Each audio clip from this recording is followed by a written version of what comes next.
Good afternoon, everyone. Welcome back to York Road. Welcome to our live stream, our free live stream this afternoon of the Magpies Vanarama National League fixture at home to Barnet. We'll go through this afternoon's lineups for you, starting with our visitors from North London. In goal for the Bees, who show a number of changes and a couple of debutants in their side this afternoon. In goal is number 24, Aymen Azazi. Number 5 is Matthew Preston. Number 38 is Liam Daly. Number 7, Alex McQueen. Number 16, Harry Taylor. Number 30, Lee Vaughan. Number 27, Ephron Mason Clark. Number 15, Themis Kefalis. Number 23, Sam Beard. Number 25, Samuel Sheffington. And number 11, JJ Hooper. That is 4 changes from the Bees' last outing.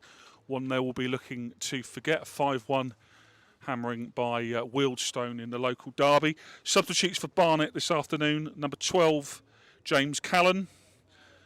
Number 31, Ben Nugent. Number 14, Mohamedou Fall. Number 19, Xander McBurney. And number 21, Tomi Adeloye.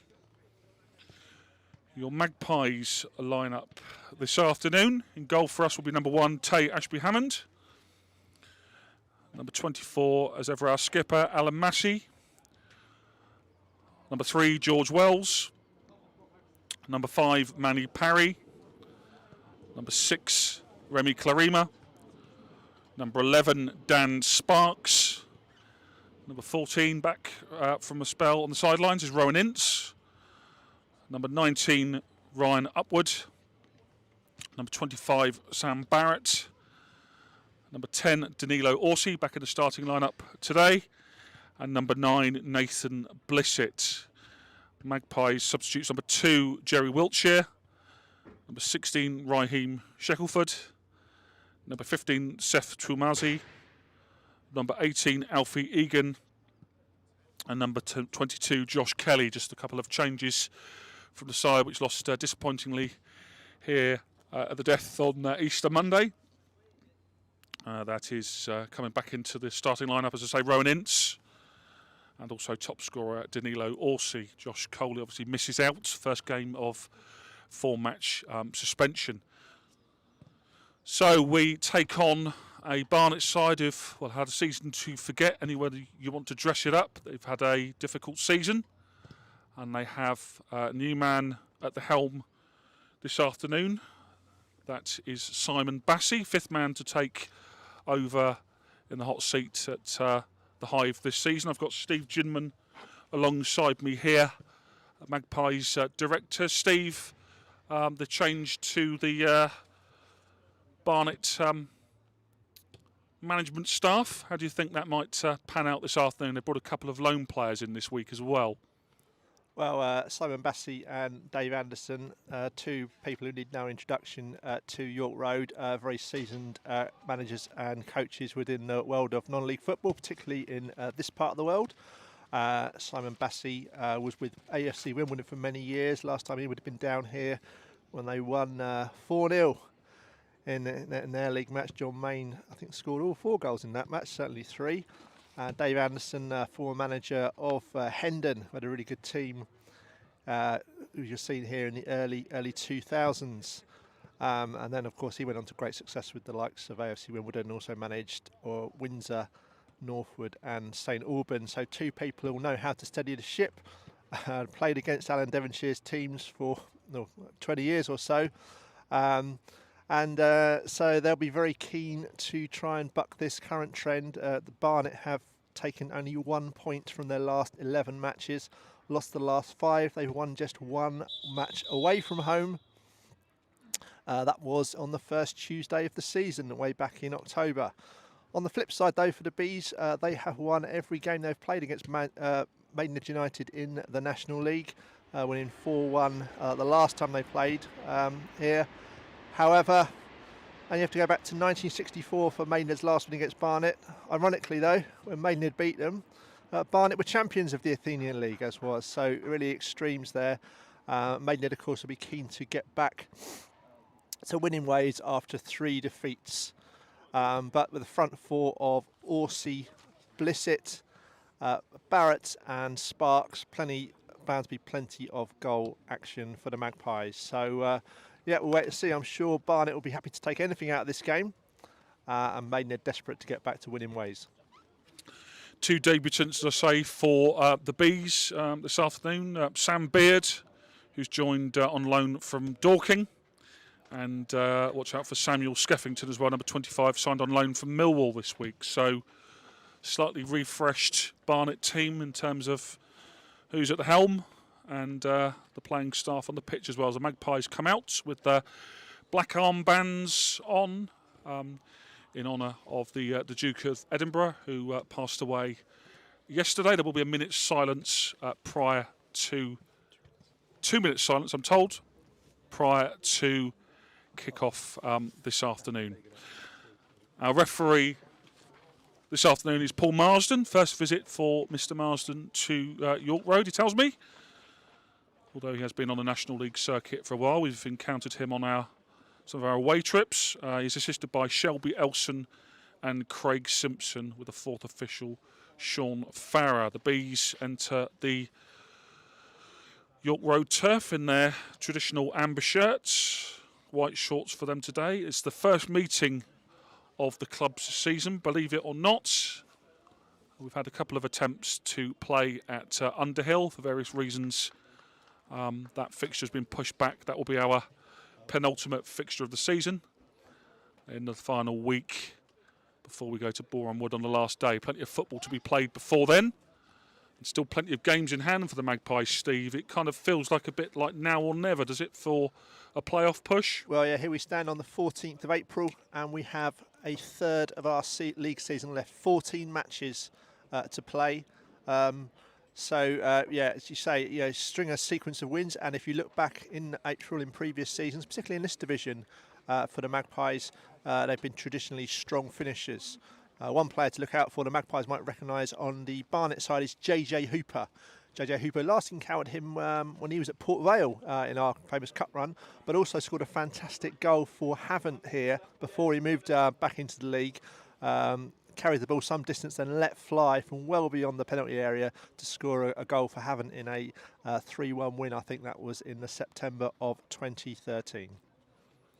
So referee Mr. Marsden puts the ball on the centre spot. We will shortly have the minutes, or 2 minutes, for memory of His Royal Highness the Duke of Edinburgh. We'll have the toss first, see whether there will be a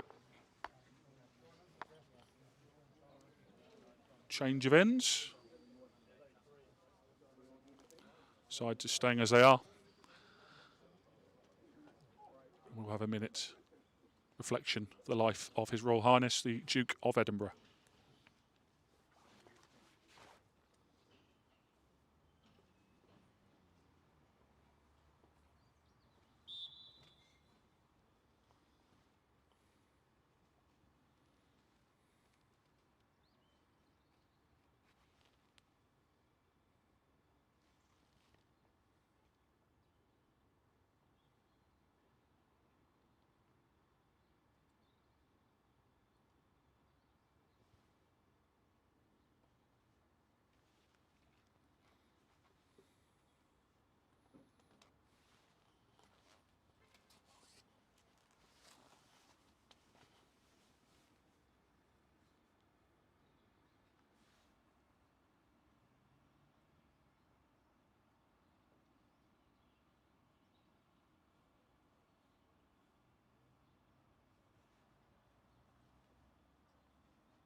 Okay, so Vanarama National League football here at York Road.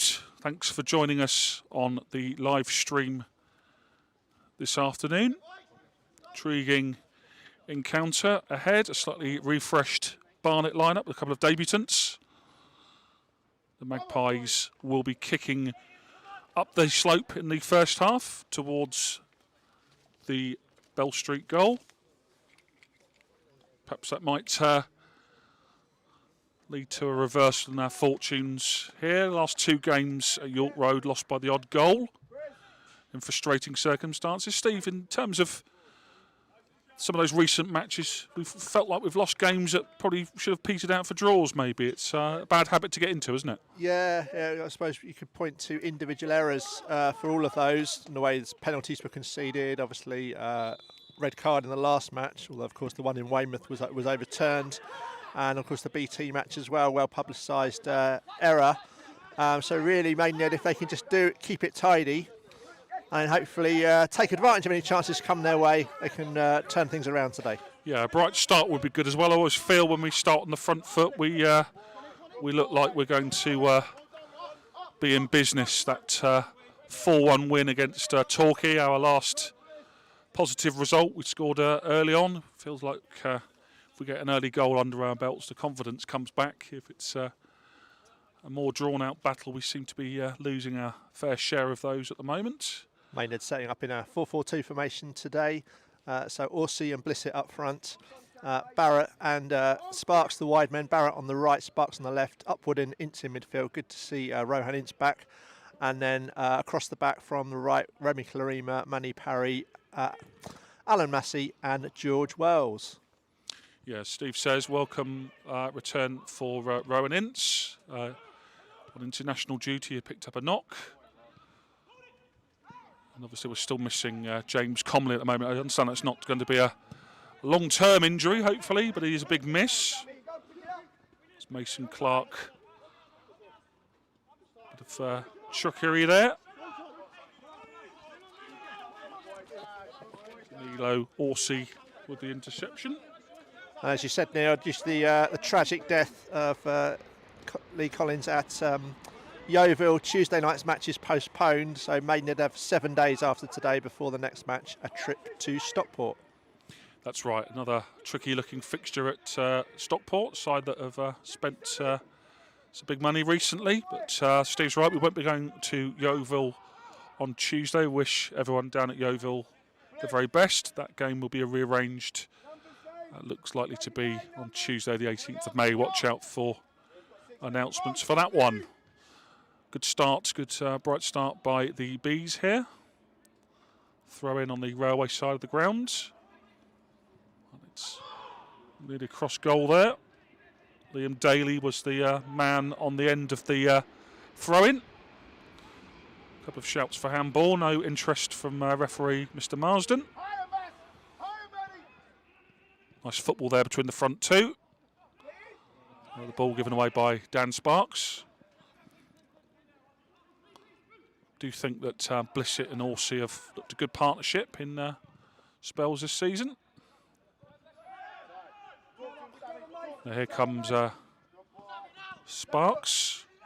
Good positive football there for the Magpies. Good defending as well, though, by Liam Daly. One of many newish faces in the Bees team. He came to Brentford in January, signed by former Bees manager Tim Flowers, who worked with Daly at Solihull. Upward, his ball, I think, is overcooked there to Blissett, and that rolls out for a goal kick. It was a difficult one, Steve, isn't it, when you've got such a high turnover of players? They obviously haven't got the blend that they wanted last year. Playoff team last season, and then Darren Curry left. We should, of course, remember it started, I think it was in September when Darren Curry decided or left the club. There were members of contracts. Several players, of course, left at the same time. We signed Sparks, didn't we, from Barnet? Yep. So Peter Beadle coming in for the start of October had to build a squad, as you sort of say, from scratch, and then so it went on. You can spiral a little bit, but there will be no relegation from the National League this year. That takes a bit of pressure off, maybe, and perhaps Barnet can show what they're capable of today. There's not the pressure of desperate need for points. It's an odd situation to be in. Certainly, Barnet chairman Tony Cleontas gave a very forthright and lengthy statement in the week, giving his view of the club's woes. I say that's where they were desperate for next season to start, really, or this one to end. Yeah, I guess you could start using some of these as pre-season, couldn't you? Some of these games now. There won't be, as I say, no relegation. The earliest we've been safe for the division, Steve, I think. But obviously teams lower down the pyramid have lost out as well. They're massive ducks under the header, and that's the ball through to Tay Ashby-Hammond. The 23-team division again next season by the looks of things. Yeah, although interesting rumours of what might be coming down from League Two. Rumours of a £30 million debt for Colchester, who got beat 5-2 last night, fast sliding towards the trapdoor. Yeah, that may benefit one of the other sides down there. And certainly Barrow, who looked to slowly climbing their way to safety. Grimsby and Southend currently in the bottom two divisions. Southend, again, another team in financial trouble. Would it be too selfish to hope for two southern teams to come down, Steve? Who knows? Anyways, Barnet launch an attack here. Manny Parry ends up conceding a corner under pressure from Alex McQueen.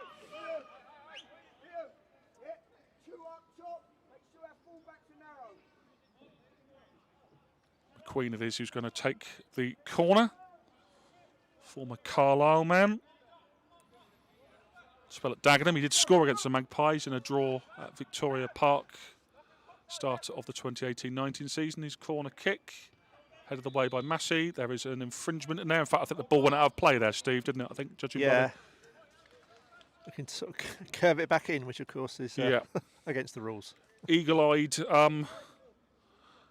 linesman on that side spotted that, and a bit of pressure relieved on the Magpies. We've got a multitude of boot colours today, Steve. We've got on this right-hand side, we've got Remy Clarima in his blue, Sam Barrett in his, should we call that fluoro red? I was musing Neil, obviously as fixture secretary, one of your roles is to make sure all the kits are in order, particularly the goalkeeper kits can't clash with either side. But the players' boots, they can have any colour they like. I've never understood that. Every other part of the players' equipment, including if they wear undershorts, has to be the right colour, but not the boots. Undershorts and Under Armour as well. We had a game at Chesterfield where the players couldn't wear what they had hoped to that day. Luckily, we got a win on a freezing cold day without the Under Armour. George Wells to launch one forward. Looking for Orsi. Well read, though, by Matthew Preston. Yet another new player signed this season. The referee have anything to say about Tay's kit today? Yeah, when you pointed that out, no, nothing coming. It's officially it's fluorescent red. And Barnet in their amber, so as long as Mr. Marsden is happy, that's the main thing.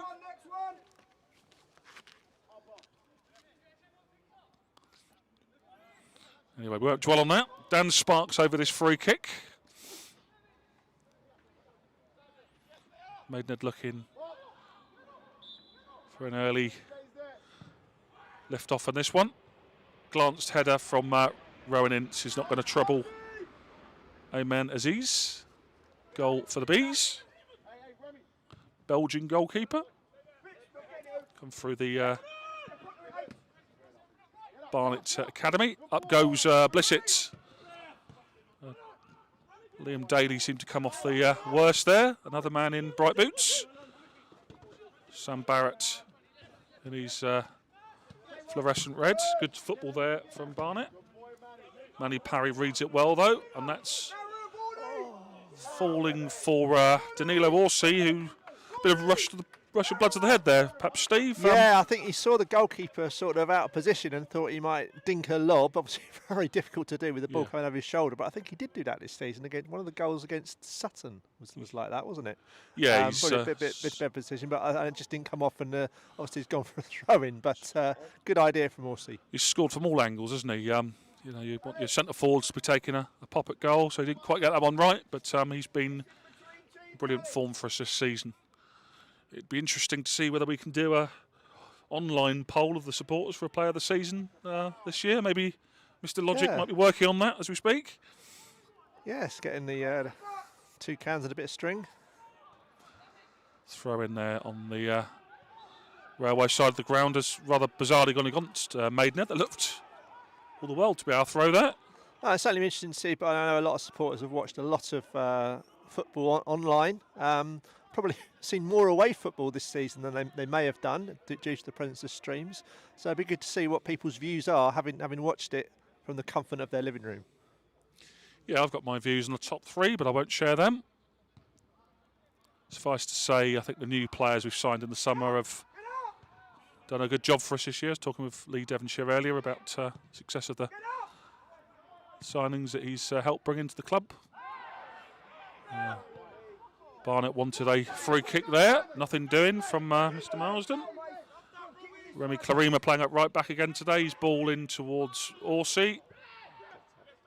Orsi went down there, wanting a free kick, but Barnet is spreading the play. It's a good ball to Kefelis. And Efron Clark ends up winning a corner. Bit worrying there for Orsi, seems to be clutching the back of his thigh, and he's limping now as the players gather to take the corner. Yeah, hopefully he will be able to dust that off. There's not an awful lot of forward options on the bench. Obviously, Josh Kelly is the most obvious one. Josh scored against the Bees here last year. Coley starts made the lead, and the rest of the afternoon was rather forgettable from our point of view after that. Well won there by Remy Clarima from the corner. Bright start by the Bees here. They'll be that's a great ball as well there to McQueen. Shouts of handball. Upward under this one. Head tennis and shoes. Just about to say earlier, Josh Coley starting a 4-match ban today for his red card on Easter Monday. That's right, yeah, you called that right last time, Steve. His second red of the season. Therefore, a 3-match ban turned into a 4-match ban, unfortunately. Rush of the blood to the head for Josh. Again, that one, an incident we won't dwell on. Yeah, JJ Hooper there bumped into Ryan Upward. Hooper, as Steve rightly says, was started at Newcastle, prolific at Havant, and then was involved in those 2 memorable FA Cup ties we had with Port Vale. Seems a long time ago now, more than 6 years ago, start of Dev's second spell. I just think that run gave us the momentum, didn't it, Steve, for the success we've had since. That's right. I was thinking there, had an email from Winchester City the other day rather randomly, and I was pondering the importance of that last-minute equaliser from, was it Gavin James? Gavin James, yeah. Yeah, the start of that FA Cup run that ended up in a first ever televised York Road fixture. We're getting a bit used to those now in the National League. Yeah, most recent one, the Altrincham game. BT Sport continuing their coverage for the medium term, I now believe. Another 3-year deal, is it? Or Yeah, they certainly are. It's very welcome to have that coverage. Good people to deal with as well on a match day. The goal kick goes out for a throw. Yet another player in multicoloured boots today is the Barnet keeper. Ball from Clarima sets Barrett away, but that's I think that's a foul there. It is indeed. Sam Beard, the on-loan man, has certainly nowhere near the balls. It's Steve. Alan Devonshire was after further sanction, and referee Mr. Marsden is thinking about it, and he has taken his time to consider it. Good refereeing. Bit of a late one, certainly showing he means business. The on-loan man from Dorking Wanderers, ambitious Dorking in the National League South. We're seeing players from the National League South come in to National League size. We have Alfie Egan with us from Ebbsfleet United on the bench this afternoon. Highly rated Ebbsfleet player. Just signed a new contract for Ebbsfleet, I think, hasn't he? So this Yes. is just to give him some games. That's right. I know he's highly thought of down there by dormant people at Ebbsfleet. Sparks, the former Barnet man, with a free kick here now with that foul on Barrett. Nothing particularly untoward in terms of Anything nasty? Any injuries? Poor tackle, punished with a yellow card. And now Maidenhead have their first corner of the game. Of course, the biggest event in the world of sport at the moment is the US Masters. And now we're going to see how goalkeeper Amen gets on at the corner. Very good. And his green jacket, of course. Brilliant. Poor one, really, to be cleared from the near post. All taken down by Wells. He'll go back into the box towards Parry. Parry's flicked header, gathered. Offside anyway, thank you, Steve. Manu Parry was offside. Good to see we have someone paying attention here on the gantry. Well, one back by Sam Barrett.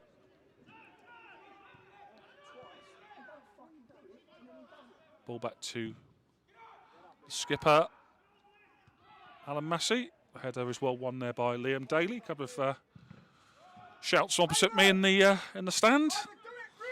I thought he won the header fairly there.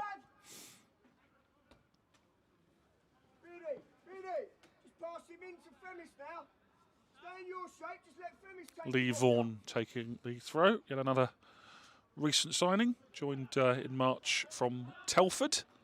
Plenty of experience in the couple top 2 tiers of non-league football. 34-year-old. Now is the time really for Barnet to click, isn't it? They've had a wretched season. I think they beat Burton, didn't they, in the FA Cup? I think it's probably been the highlight of their season. League One side. Barrett will take the long throw. As ever, the heavy artillery up there. This is Blissett, Parry, Ince, all big men, difficult to mark. Remy Clarima is also prolific in the air.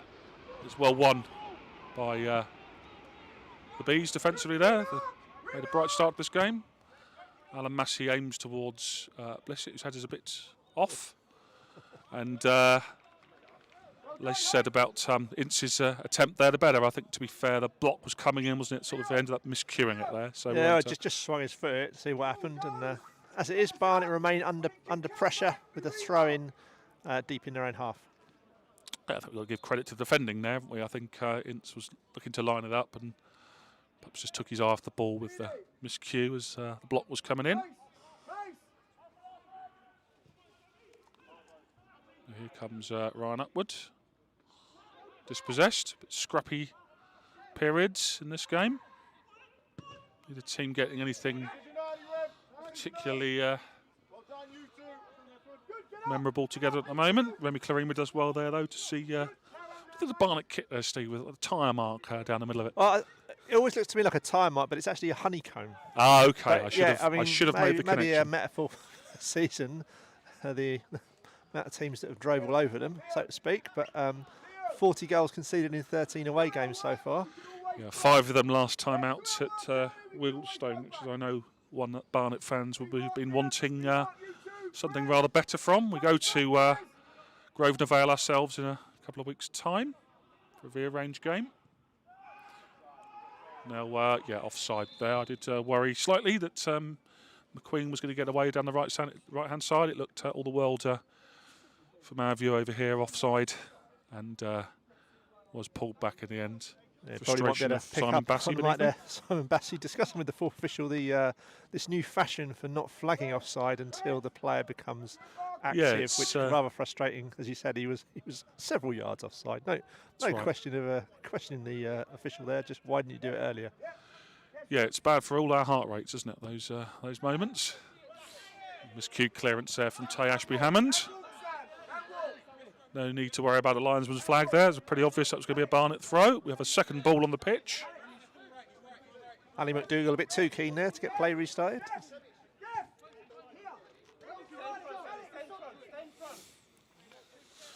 Barnet throw on this side. Sam Beard, the man who went into the book earlier on. And he ends up, I thought that went out. Yeah, I thought it came in and out.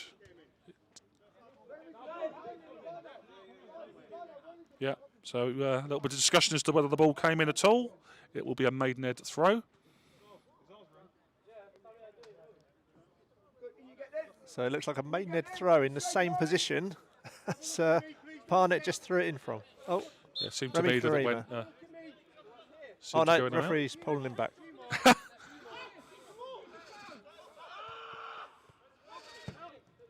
Mr. Marsden was clear where he wanted it taken from. Fair play. Would never accuse him of having guessed that.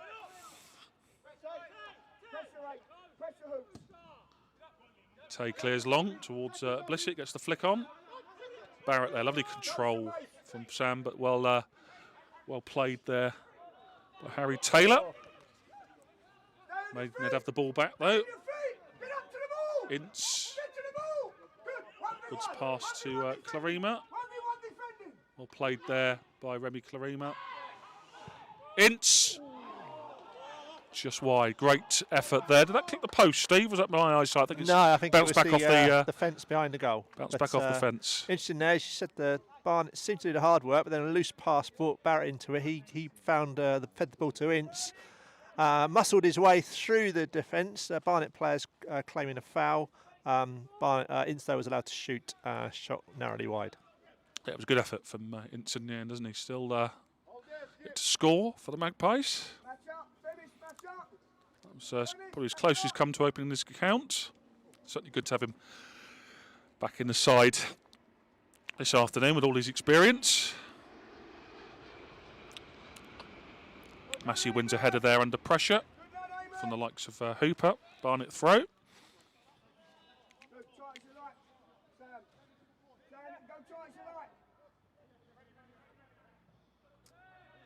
George Wells will clear.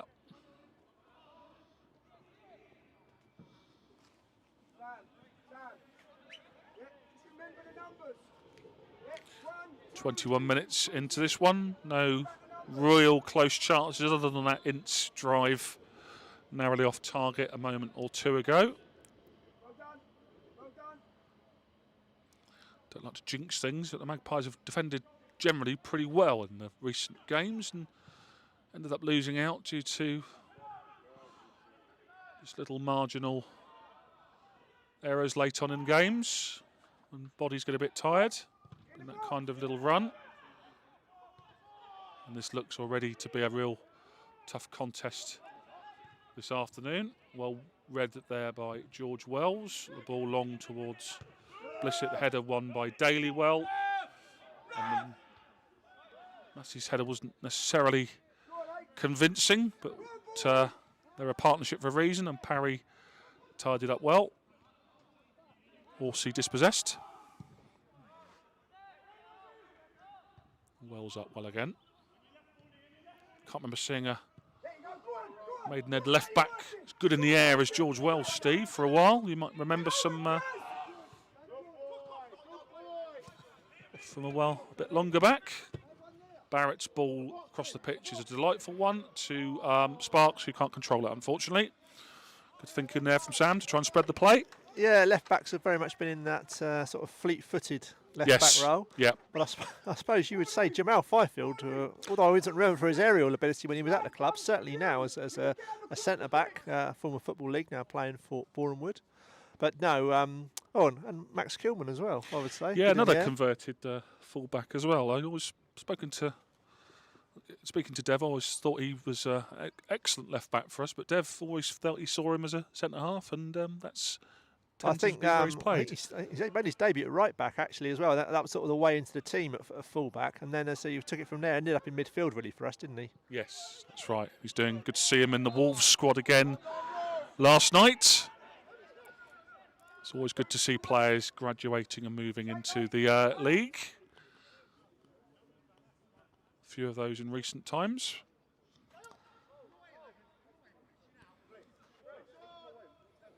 Wells will take the free kick. We'll be looking at the height of Barrett and Clarima on this right-hand side. It's aimed towards Clarima. Well defended by Barnet, who now come on the break. They have some men over. Ball over is defended well by Manny Parry. That was a quick break there, Steve. That looks Manny Parry tidying up again. rest of his sort of fellow defenders rather committed themselves too early. And Barnet then attacked in numbers, but fortunately Parry was able to get back and put it behind for a corner.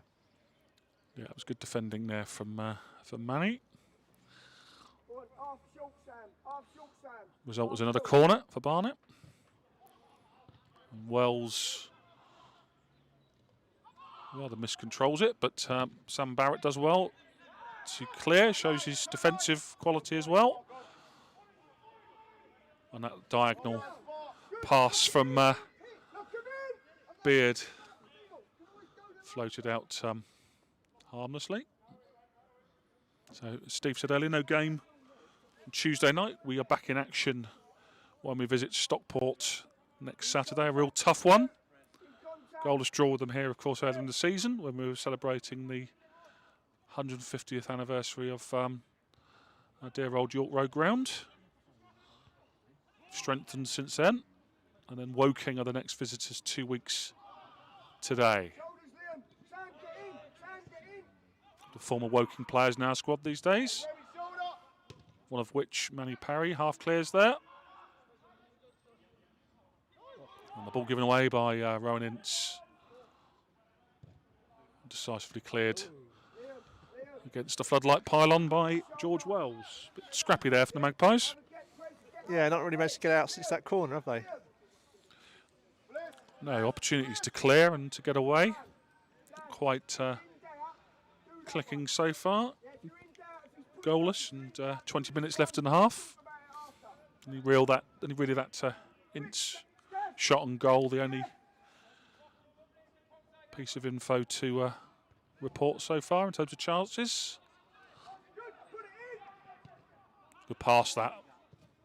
And the ball across was miscontrolled by Hooper. That was nice football from Barnet. Started with the clever pass down the line by Kefalis on loan from QPR. And they rather opened Maidenhead up there, Steve. It's a shame for Hooper who couldn't get the finishing. Good combination to set up the chance, but he really muffed that. Probably had time for 2 touches, yeah. Don't want to give JJ Hooper that kind of space and opportunity there. He kind of rushed his effort. Perhaps that's symbolic of a team that's struggled for confidence. The flick on by Blissett is good, but goalkeeper Aziz is well aware.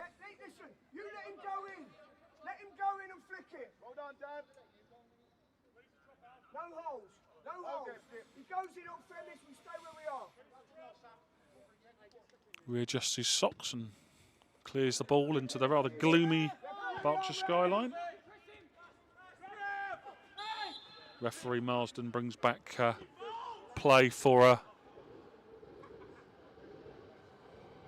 transgression earlier on in the piece.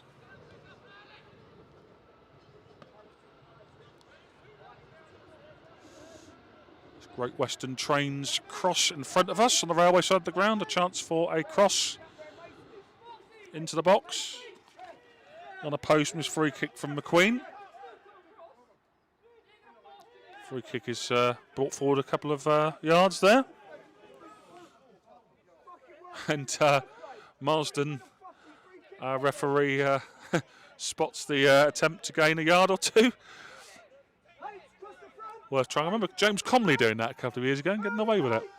Missing Comley today again. The ball in towards the far post. Is well run.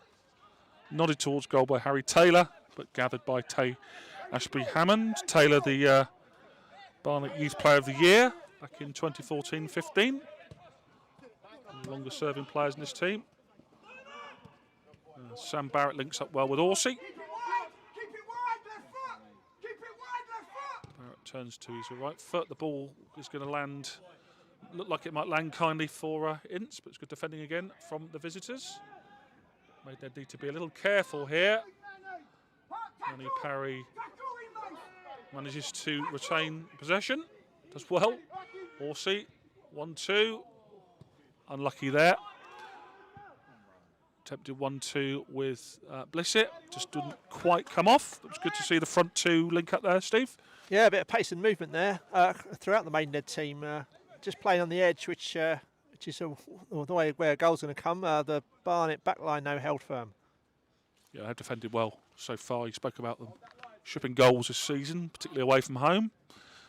But they look well drilled this afternoon. Parry under that header, and Clarima backing him up.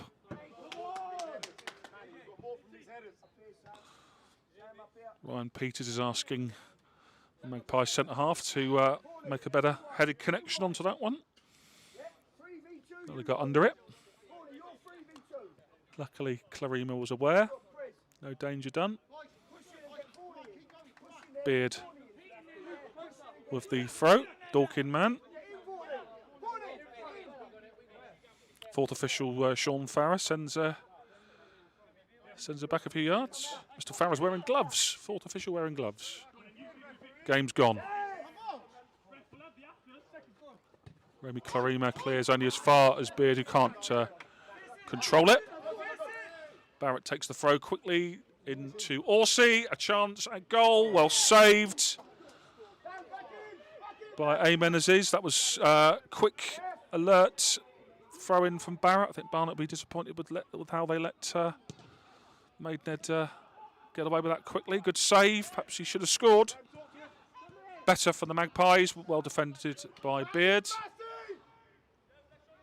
Is that going to run out on that side? No, it's not, but it's ball down the line that Alan Massey turns onto his left foot. Clears towards Sparks. Wells, rather.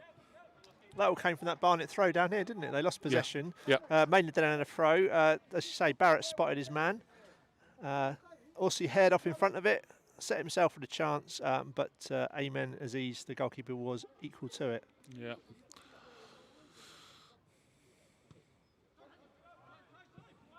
Couldn't quite control there.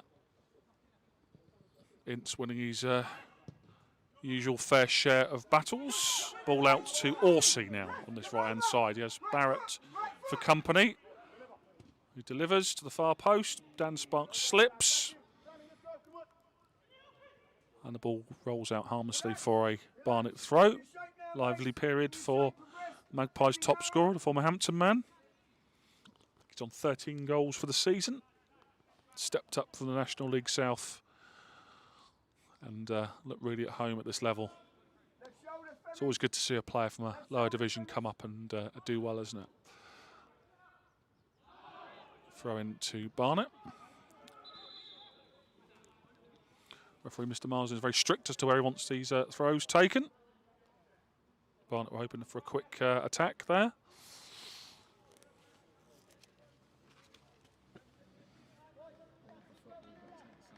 Instead, Lee Vaughan will take the throw. Maidenhead are back in position. No chance of a quick break there. Massey wins possession well. Well won back by Barnet there. The ball down the line is going to run through to Tay Ashby Hammond. A couple of really good, clever challenges there from Barnet. They really mean business today. They'll see that the Magpies are in not the most inspiring patch of form. With a new man motivating us, stood beneath us on the gantry here, talking the boys through their paces. Free kick given away there by Nathan Blissett.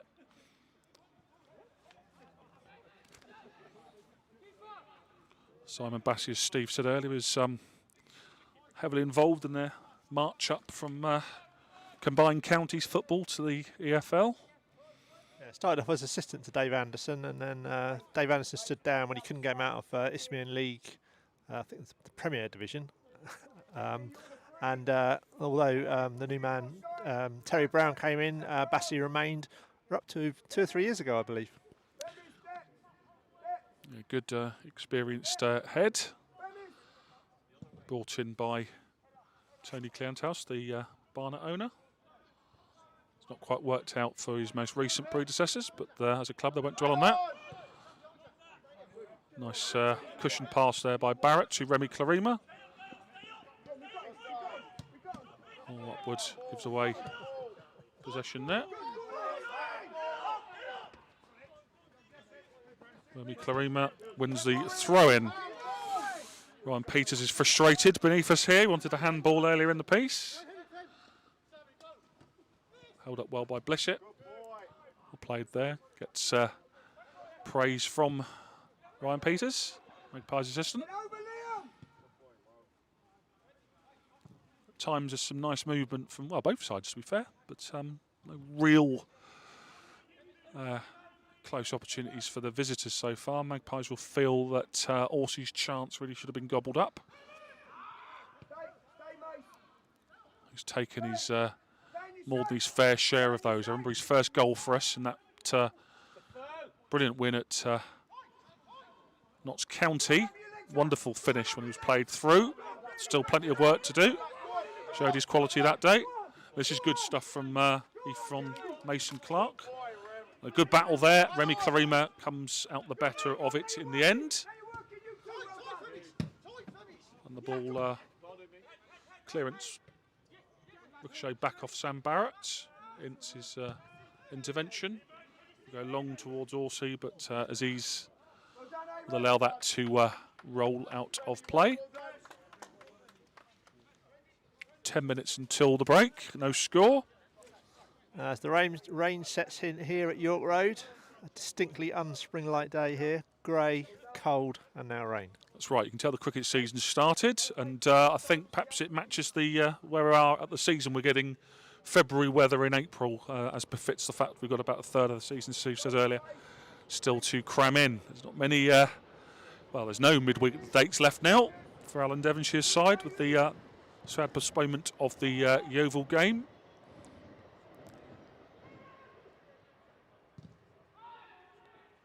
Ball from Wells is long and out of play. 3 years ago, we had 2 matches called off over the Easter weekend. We did. For rain, yeah. We did. Don't say things like that. We've still got another bank holiday to get through, haven't we? The May bank holiday of 2 games. We did. You're right. In our first season in this league, we had half a game, didn't we? We had Sutton United, and a game that, in hindsight, perhaps shouldn't have started, maybe. And then we went to Leyton Orient on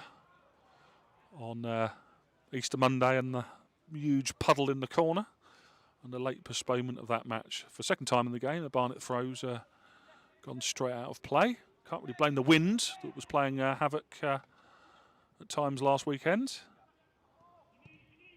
The game at Weymouth had a couple of bizarre goals. Barrett's opener from the corner that went straight in, and then wind assisted. Well, the Weymouth man is claiming a shot, then fair play. It looked very much like a cross to me. So one freak goal each, and then we conceded a penalty at the death. That's the way things are going rather at the moment. I think Simon Bassey's barking out instructions, but he'll be pleased with how this half has been so far. His side haven't really created a goal scoring opening other than perhaps the miscued effort by Hooper.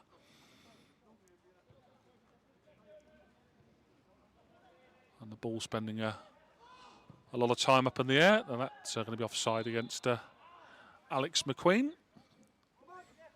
Yeah, very similar to Easter Monday so far, isn't it? Neil, a very genuine 0-0 at the moment. That's right. We've had the standout chance of Orsi's effort that was well saved by Aziz. Don't think we'd had a effort on target and anger on Monday, did we, in the end? There you go. It was another day. It's gone. We concentrate on what's ahead of us. Tay pumps it forwards. And the ball bounces past 2 Maidenhead players. Remy Clarima goes up well. Rowan Ince winning his more than his fair share, as I say, of loose ball in that midfield. Such a key figure. Blissett under that one, but well won again by Daly. Sparks against his old club. And thrashed down the line by Matthew Preston. The throw will be Barnett's. It's a decent ball in there by McQueen's impressed me so far. Well read though by Remy Clarima. Had to be, otherwise there was a opening at that far post for Mason Clark.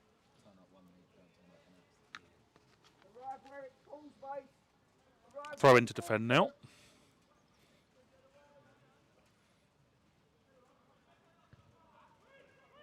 Half cleared by Upward. Parry goes up well. Clever from Upward. Wells' pass is long, and it's going to drift past Sam Barrett and out for a throw-in. A scrappy period in this game. Not quite taken off so far. Well, if Ballie's fatigued after 25 minutes, just play.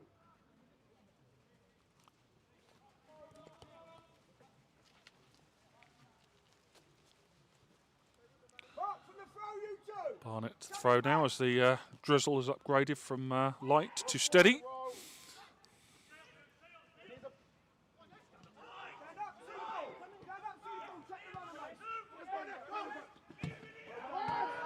Bit of late on Clarima, perhaps. Nothing doing. Good ball from Remy in the end to Sam Barrett. His cross is well defended by Beard, and it's a corner. Remy was back straight up on his feet. Corner for the Magpies now. Can they? Of course, Sparks back a choice of left-footed players from set pieces. And he's the man to take the corner. Sparks left-footed to swing it in. Oh, it was a good one. It was well cleared. The second cross isn't quite up to the same standard. Diagonal from Massey towards Clarima, wins it as he so often does at the far post. Really useful player, isn't he, Remy Clarima for Dev. His versatility and his quality, and he does well there. But Beard as well. Does well. Well played, Alan Massey. Well cleared by Wells. And Mason Clark goes down there. So if I say Alan Devonshire doesn't agree with that decision, I think he probably did lean in on the Referee had man. the privilege of, I think, everybody involved was screaming it in one way or the other. That's right. Barnet players for one reason, and then the Maidenhead players when they realised the foul was given against them. Sean Farrar, our fourth official, goes to have a word with Ryan Peters about his protestations. And now an air of calm beneath us. Belatedly.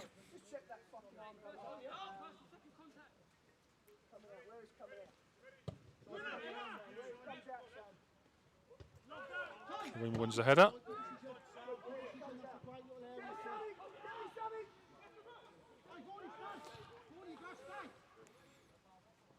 Clarima will clear. Well played there by Nathan Bissett. It's a good ball that gives Preston things to think about. Defends well, but I think possession's going to be conceded again here. That was avoidable. Sparks now has chance for delivery here. That's the far post. Sam Barrett's header loops via a deflection off Beard for a Maidenhead corner. Good football from Maidenhead there. I think Barnet will be disappointed at giving that away quite cheaply. Play switching from right to left very quickly. Rowan Ince today getting in a much position further forward than he would normally be, and therefore severely disrupting the play up front. And this time, obviously, the ball came across. Barrett headed it into the back of a Barnet player's head, and it went over for a corner. Chance for Sparks to put the ball in again. And it's come across goal, and no Maidenhead player able to sweep it home. That was an inviting cross. Well played there by Rowan Ince initially, but Barnet was Skeffington who wins a corner. Great work tracking back no, there by kick, Ince. sorry. Followed his man all the way there, made the tackle, and as you say, his colleagues were then able to tidy up Tay Ashby Hammond now with the goal kick for Maidenhead. You made a good point a moment or two ago, Steve, about Ince. I think he's kind of playing a bit more in the sort of comedy role, isn't he, today, with comms missing? Getting a bit further forward. Yeah, and he's sort of his role is sort of chief disruptor in that sort of final third of the pitch. Well put, I like that.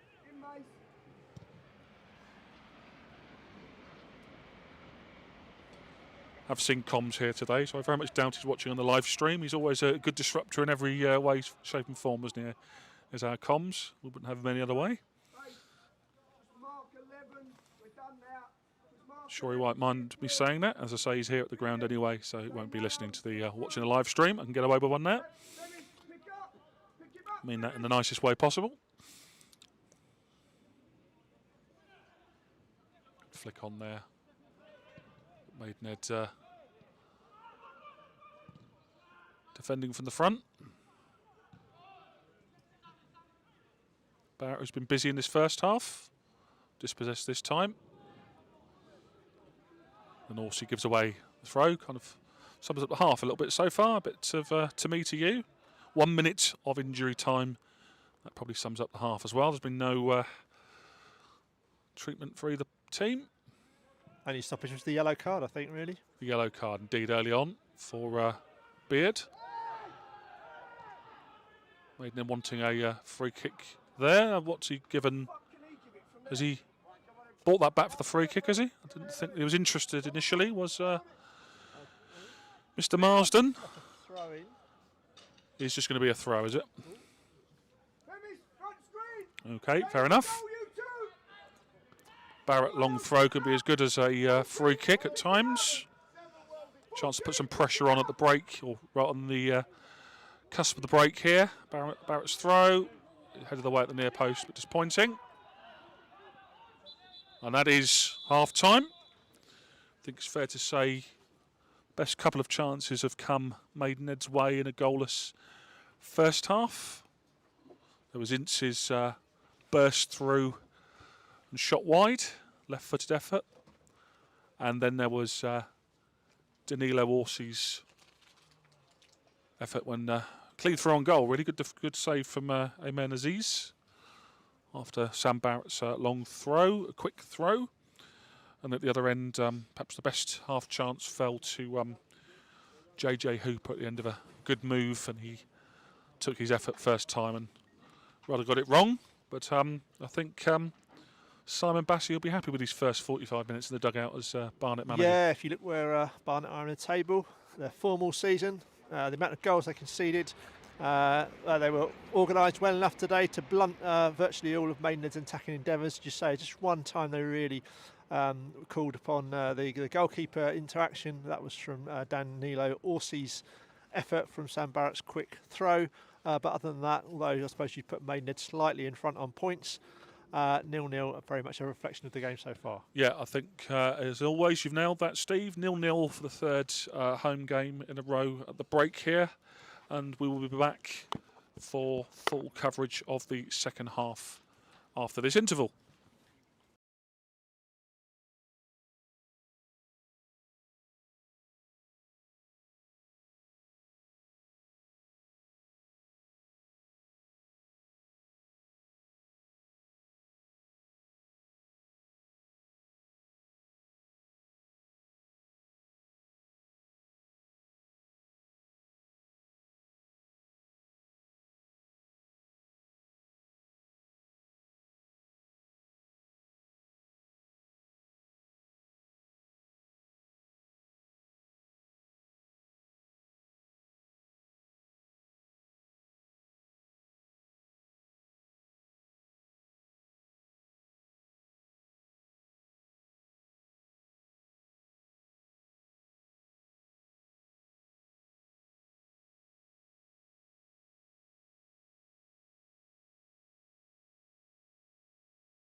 Welcome back to York Road for our second half coverage of this Vanarama National League fixture. Thank you for joining us on the live stream today. Currently goalless here at York Road, not a lot in it at all. Maidenhead will feel perhaps have had the clearest opportunity. Danilo Orsi's effort fended off by the Barnet goalkeeper Aziz. Rowan Ince also went close with a left-footed effort, burst into the area. Nothing too testing so far for Tay Ashby-Hammond, but for a side that's been struggling, Barnet have generally looked very comfortable, defended pretty well. Look like they've got some quality about them as well. And both sides have emerged for the second half. The Barnet medical staff are putting the players for their charges, getting them on their feet for the start of the second half. Here comes the referee. Whilst we're waiting for play to commence, I want to wish a very happy birthday to Maidenhead United season ticket holder Will Shaw. Will Shaw, hope he has time to enjoy it. I understand from his partner Evelyn, he's acting as a bit of a carer to her at the moment as she broke her kneecap, unfortunately, last week. I hope Evelyn gets better soon. Also, thanks for all the comments from Barnet fans on YouTube. I understand you're really enjoying the commentary. Hopefully, well, I wouldn't say I want to bring you some good news in the second half, but hopefully we'll both see some goals. We will be underway again shortly. How old's Will today, Steve? 50. 50 up. 50.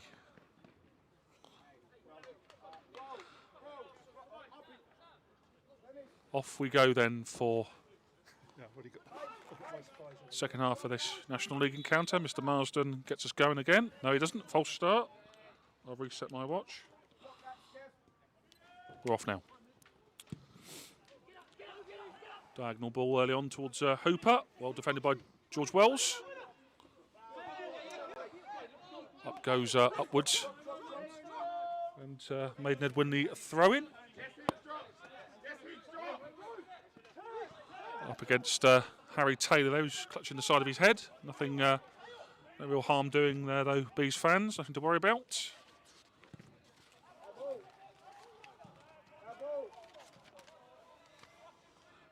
It's a throw-in to Barnet, who have by no means looked the poorest side we've seen this season. I'll allow you to speculate on that one at home. Quite comfortable so far, Steve, don't they? Yeah, it's certainly look like a side that's conceded 40 goals in 13 away games this season. And going down there, perhaps a little easy, was from Mason Clark, but in the end, it is a Barnet throw. Referee Mr. Marsden has, I think, controlled things pretty well so far. It's his first visit here, he told me earlier. We have caught him on our travels. You travelled far, Neil?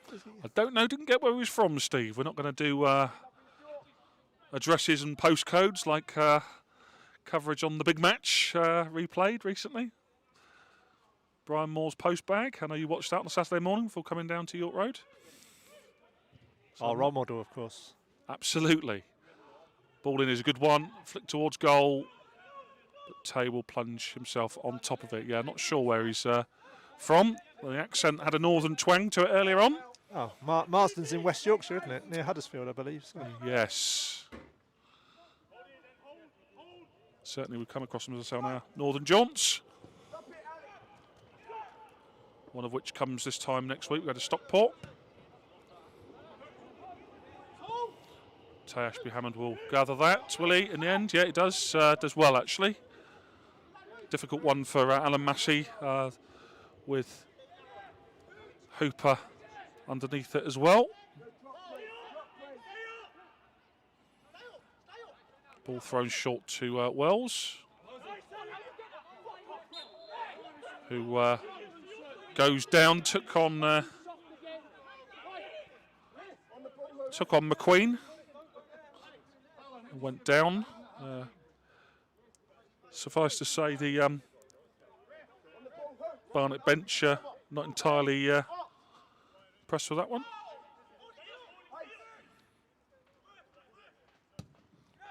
Rolls diagonal towards Barrett. And there's a head injury there. I think it's Beard. Seems fine, nothing too serious. Yeah, up to his feet quickly, just shaking his head there. Oh, obviously feeling the effects of the collision. Just get checked out as he should be by the Barnet physio, who's taking him off, of course, to the side to do so. The ball will be. Will it be a drop ball? I think. Maidenhead, I think, will be invited to return it, will they? To Ayman Aziz. Of course, I forgot this. Last season, the rules changed about drop balls, didn't they? You can't contest them, can you? They do seem to change quite regularly, don't they? You didn't see a drop ball for a good many years, and now they used. There's been a couple of contested ones I can recall, but it's almost a surprise to see it. Shanked clearance, well won by Blissett, who gets to strike one. It's took a deflection offside anyway. Seems to bounce back off Orsi. Spun awkwardly, but the pace had gone off it, and Aziz chucked himself on top of the ball, and it was offside anyway.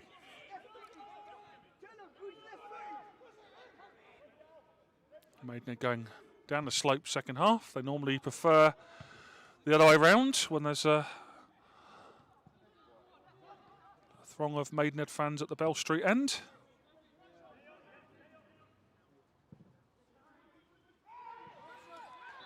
Remy Clarima jumped over the top of from Mason Clark and gets the free kick in his favour. That's not gone down well beneath me here. I seem to remember there was sort of a mini incident at the Bell Street end last season in the second half, and a Barnet player was over exuberant in his celebration. I think they won 4-1, so I'd imagine it was one of their 4 goals. But I know mood had soured long before then. The Bell Street didn't need any more provocation on that occasion. There's a real tussle there between Nathan Blissett and his opposite number, Preston.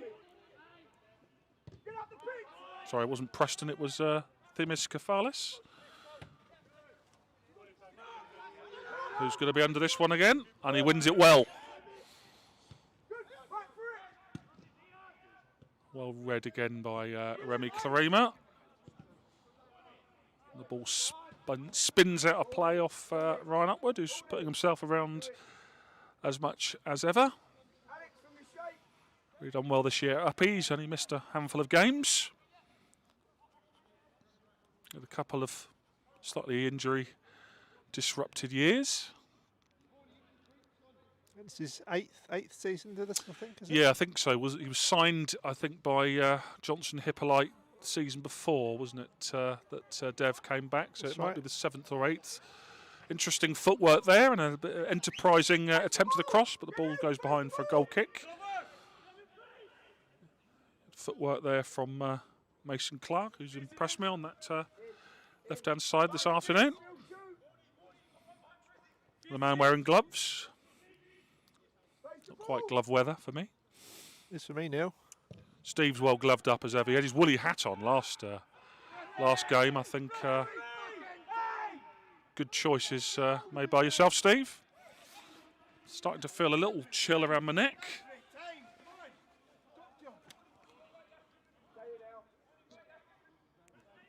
Not the long johns though, Steve. No, Long John's as well today, yeah. Long johns, okay.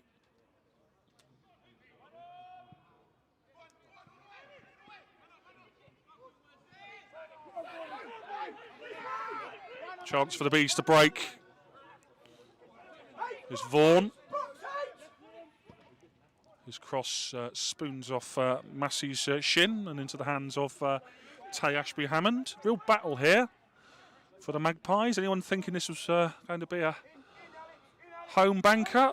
Nothing doing.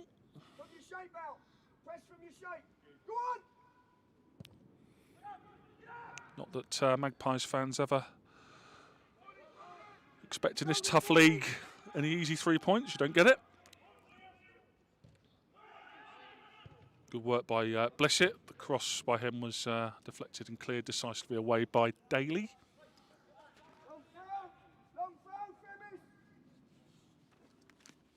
The Sam Barrett long throw comes into operation.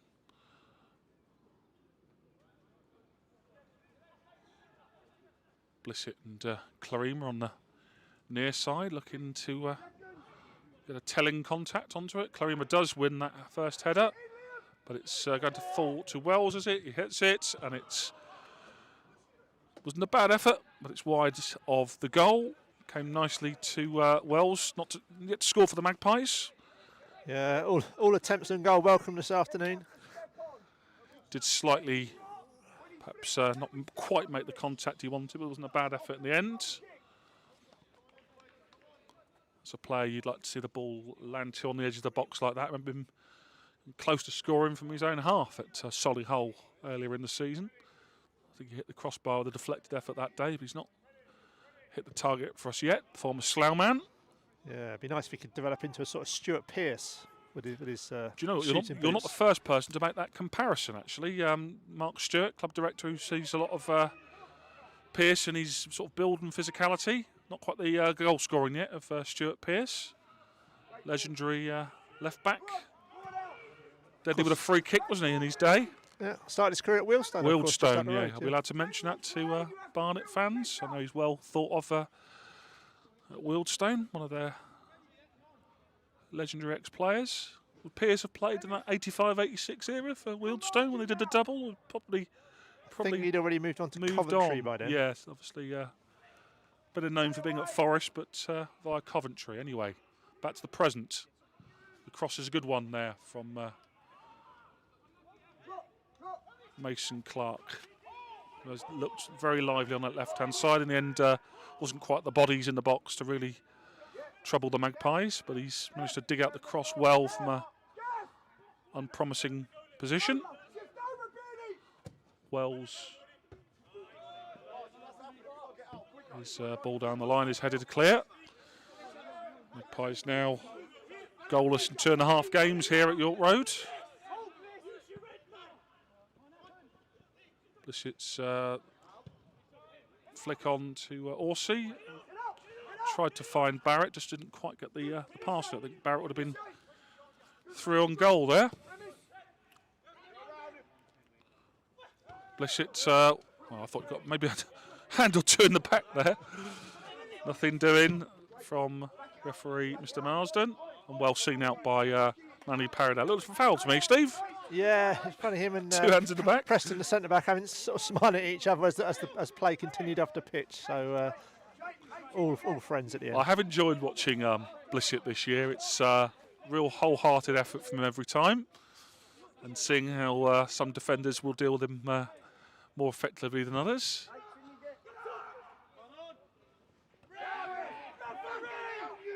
Actually, a very well-mannered, polite chap off the pitch.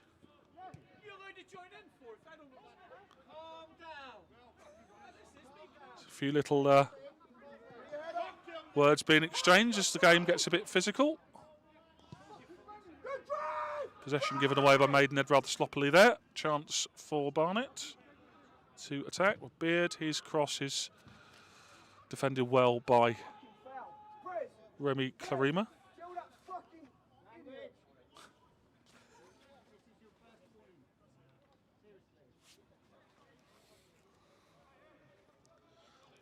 Barnet throw on the railway side of the ground.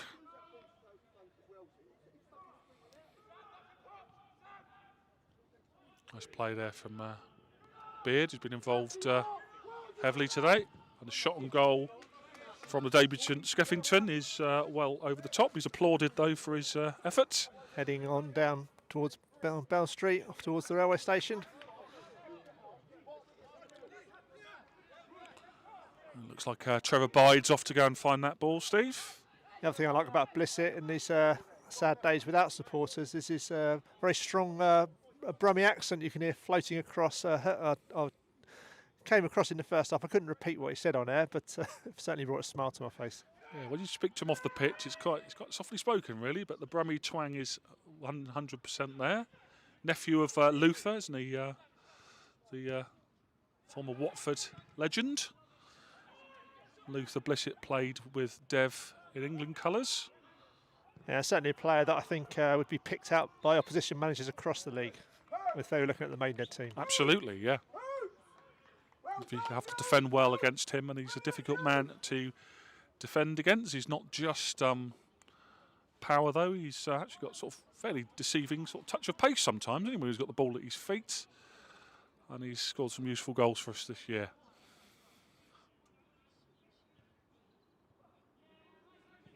Massey with some defending to do.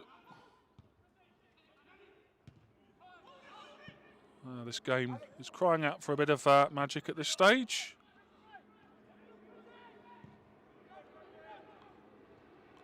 And the ball through to Orsi, and it's a great finish. Offside. Well played. You but called no it, Neil. reward. The game was screaming out for a bit of magic. We saw it, but unfortunately, the linesman's flag denied it. Well done initially by Blissett, wasn't it? And Orsi with a typically clinical finish. Wasn't quite as clinical with his chance in the first half. It's unusual for him. Finished it well. The flag was up.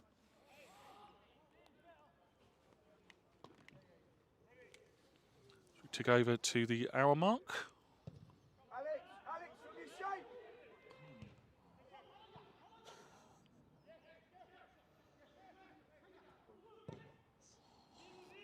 Ball forward by Beard. Tay Ashby-Hammond out of goal, and decisively so. Rolls a ball out to Wells, who plays a nice pass down the line there towards Orsi. Barnet appealing for a free kick there. Barrett's challenge on Vaughan. Nothing doing. Well, one there by Vaughan. It's two quite physical challenges there by Barrett. Kefalis makes sure he gets the free kick in his favour, shall we say. Barrett will go into the book. I think he probably attracted himself to the attention of the official with a strong challenge a moment or two before.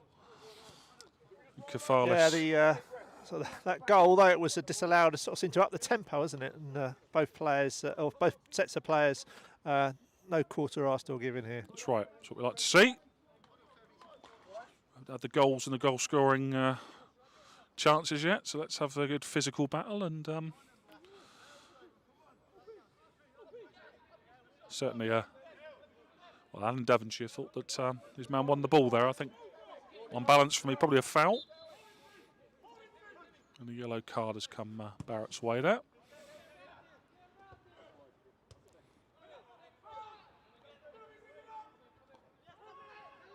Here is Barrett.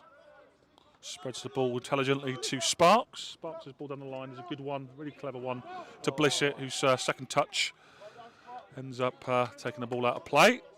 Clever ball from Dan Sparks. Most recently plying his trade at the Hive, will be known to Bees fans. And worked with Alan Devonshire at Braintree Town before that. Hooper spins off Massey, but Wells tidies up. Wells nods back to Tay Ashby-Hammond. Up goes Blissett. Up goes Blissett again. Wasn't quite the headed opportunity there for Orsi. Didn't fall for him.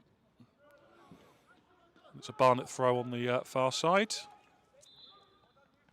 From Mason Clark.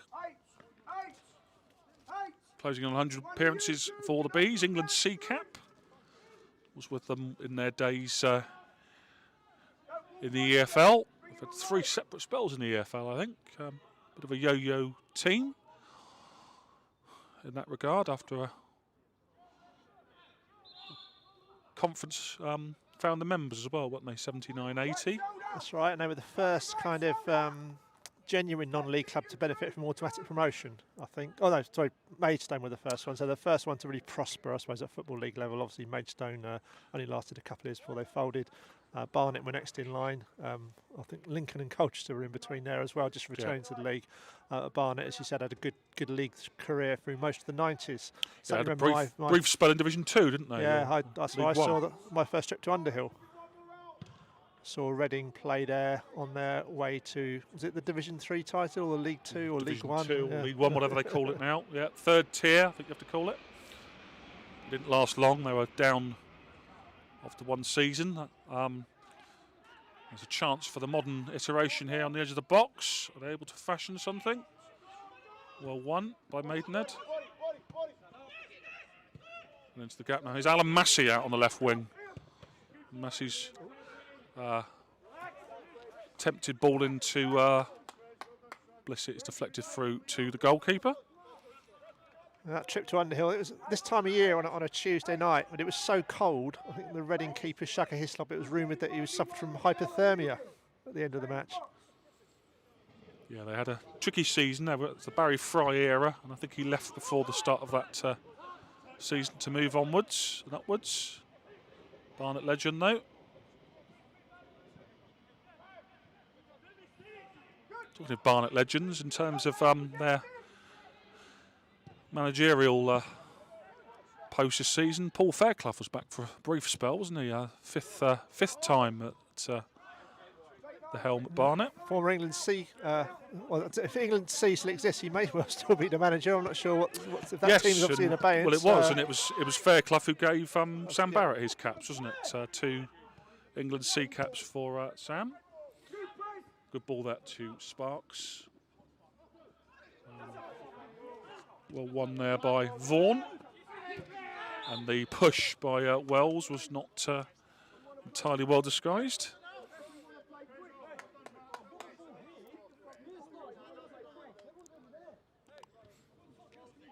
25 minutes left in this one. No sign really of the deadlock being broken. Maidenhead have come closest with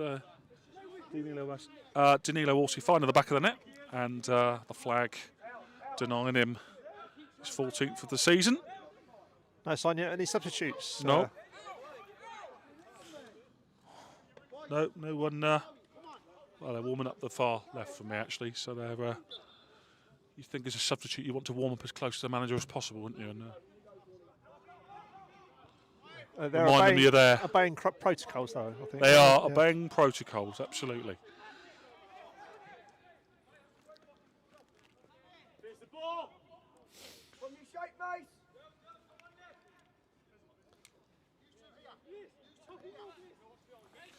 The next live stream for you from York Road will be 2 weeks today when we entertain Woking. On the trip to Stockport in the meantime.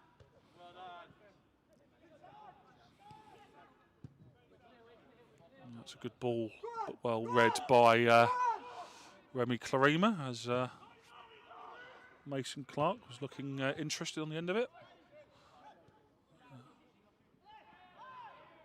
Maidenhead need to do a bit of tidying up there. Back to Tay Ashby-Hammond. Certainly by no means are they dominating the divisions. Can we call Barnet the division's bottom side, or is that technically Dover? I don't know. I'm not going to get into politics today. Good work there by Manny Parry, the immovable object there.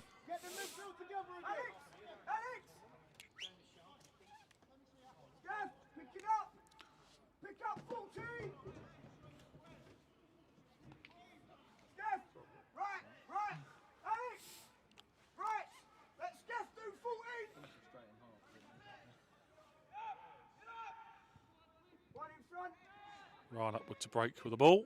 Spreads play well. There's options on this side with George Wells joining Dan Sparks. Here is Sparks.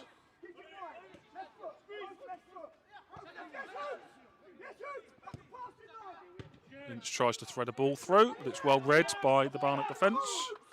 Stood firm today.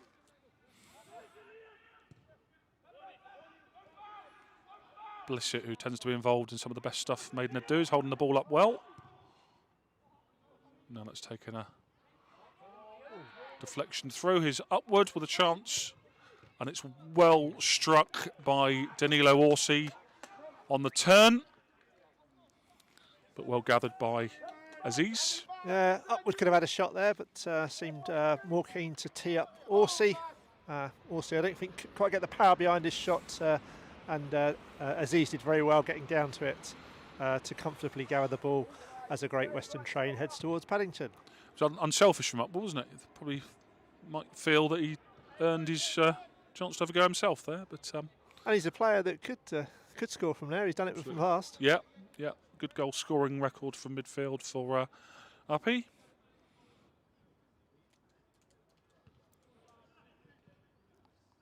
I think our first season in this league, he got 9, didn't he? And was only denied a chance at a 10th by a sending off in the penultimate game in which he'd already scored. I'd always take that from a central midfielder over the season, especially as a newly promoted team. Ball comes back off Barrett's hands there.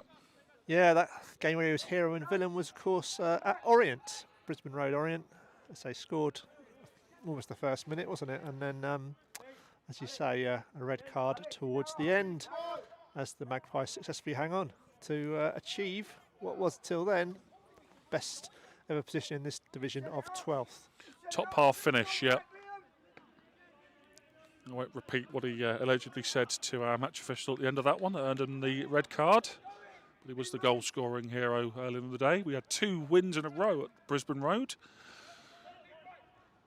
But you never thought you'd see Maidenhead playing the likes of Orient in league games, Steve? No, I certainly enjoyed both my trips to Brisbane Road. Absolutely. With the Magpies.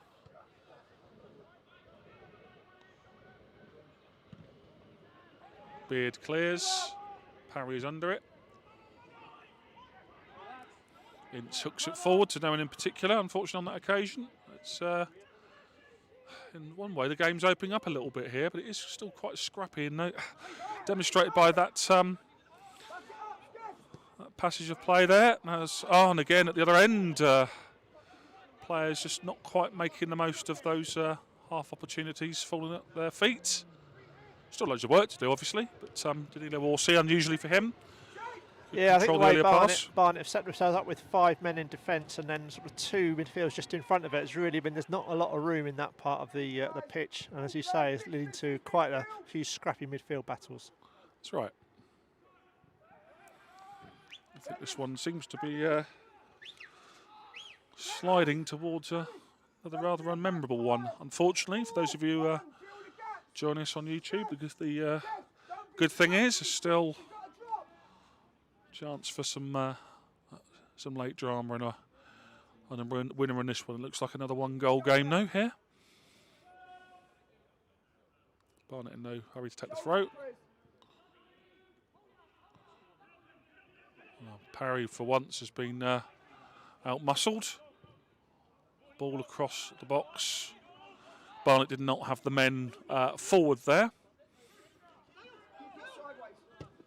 Sparks with another lovely ball down the line towards Orsi, but Preston was always going to be favourite for that. Former Walsall youth captain. That pass is asking a lot of Sparks, but the ball stayed in.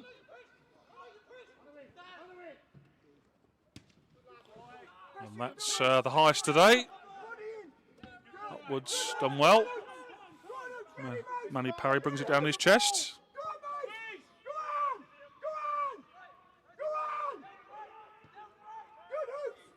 High press here from Barnet is effective. Maidenhead, as Steve says, unable to really string many moves together today. Case of being patient. It is unusual to reach this phase of the game with no substitutes used.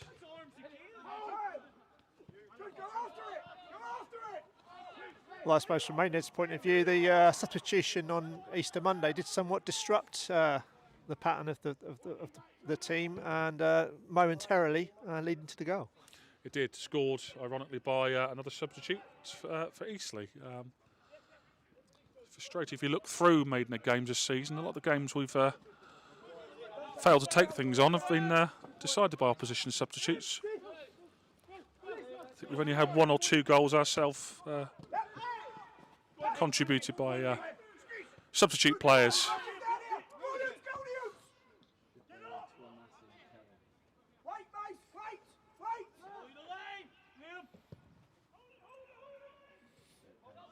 That's going to be a Maidenhead throw.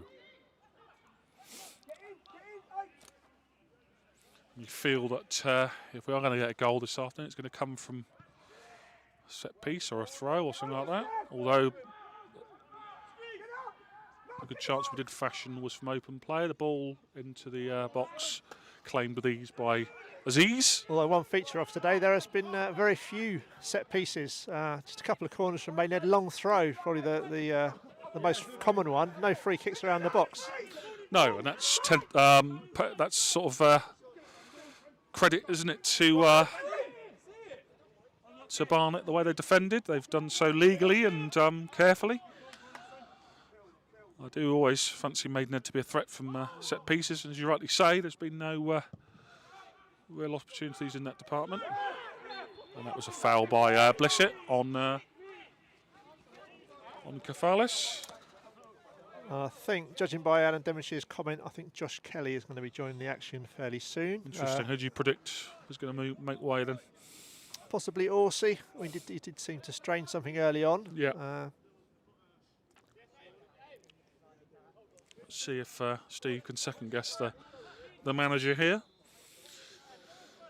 A deep conversation with Ryan Peters at the moment. Unless, of course, he takes a midfielder off to try and increase in attacking options. Possibly.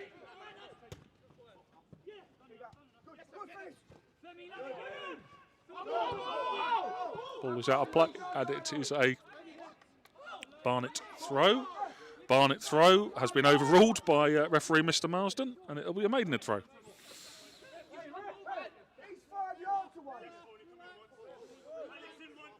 Simon Bassey not overly impressed with that one. Pointing out that the linesmen are far closer to the action than referee Mr. Marsden, as Hooper looks to take on Parry. Maidenhead stop the attack in their tracks. Now,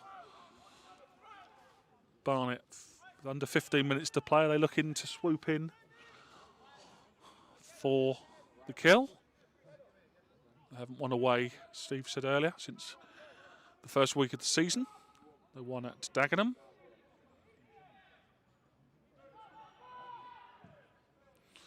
I guess if there's a season to have a wretched away record for you Bees fans, it's one where you're not allowed into the games. That's some small mercy, I guess. Now let's just flick on from Blissett. I thought maybe Upwood was going to lead an attack there, but again, really good defending. Just this little frustrating spell at the moment for the Magpies. The last 3 games we've only scored 1 goal, and that was a rather freak one. A corner from Sam Barrett going in the near post against Weymouth on a windy day down on the south coast.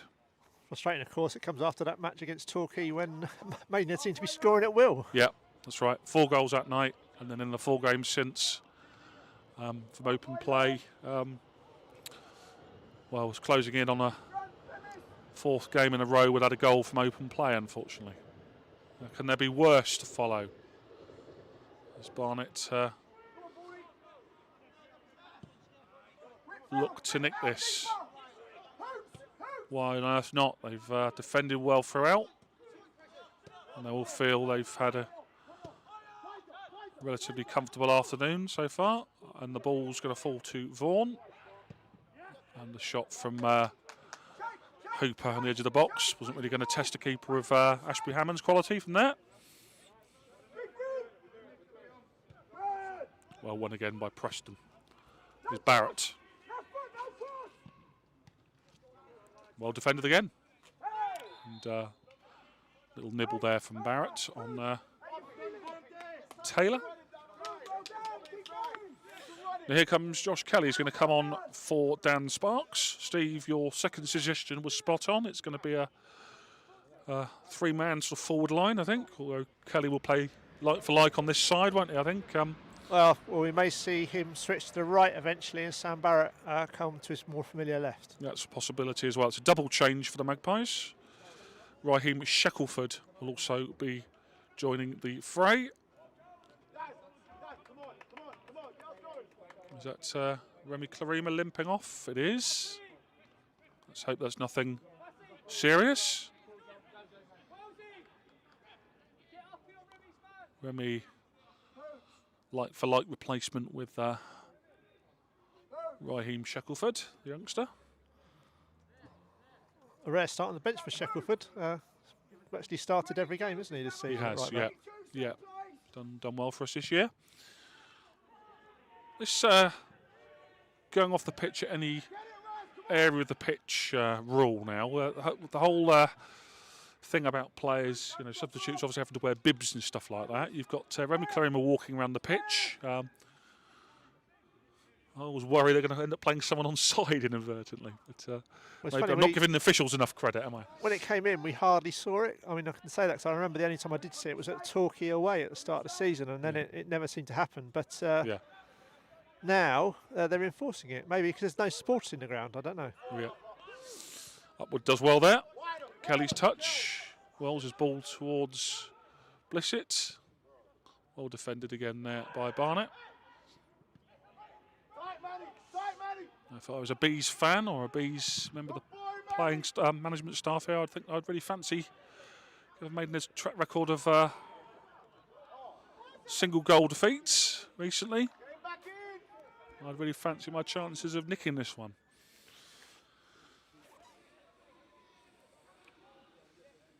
At the moment we are deadlocked at 0-0. The second half has been not one that will stay in the memory overall. Danilo Orsi's effort when he found the back of the net, ruled out for offside. That could have opened the game up, but that's football. Lots of what-ifs and maybes. Again, well won there. Excellent afternoon's defensive work by Barnet today. A side that have conceded plenty, and that was a little bit avoidable though, wasn't it? So maybe this is going to be a moment of indiscipline. Looks like it's going to be a free kick to Maidenhead. It is a free kick, yeah. Indeed. He gets his spray out, yeah. Dick Spray has joined us. That's more or less going to be a corner. Although actually from that angle gives more chance to sort of whip it in, doesn't it? Especially with Barrett's left foot. That's right. Now any good delivery and any good firm touch on this could be in business. Big moment it feels like in this game. All on the delivery here. And Barnet have defended these chances well throughout. It is good. It's well won though by the impressive Kefalis. Been in the wars a bit second half, but he's done a good job. Yeah, good delivery. QPR man. Good delivery from Sam Barrett there. Just unfortunately for the Magpies. Yeah, it was good defending, wasn't it? Sometimes you have to credit defending. The ball and well defended, as you said, by Barnet again. Sometimes you have to give credit just because a ball is defended well. It doesn't mean the delivery wasn't good. Had the pace and the whip on it. Yes. Alex, 22. 22, Alex. 40, stay in your 4. Shackelford back to skipper. Ready to drop. Now we're ready to drop. Remark. Up again. Ashby Hammond goes long, and that's gone straight out of play, unfortunately. Up again in the middle of the park. 7.5 minutes of play left here. Kel, what with the Lilo? What with the Lilo? Little tactical change from Alan Devonshire there, who's asked Danilo Orsi and substitute Josh Kelly to swap. So Maidenhead now playing 3 up front, really, although Danilo is wide left. Yeah, you can't accuse Maidenhead of not trying their best to go out and win this one, but it's just not really happened this afternoon. Obvious foul there by Shackelford. Barnet haven't used a substitute all afternoon. It's probably testament to the performance they've put in for Simon Bassey today. Can they win it?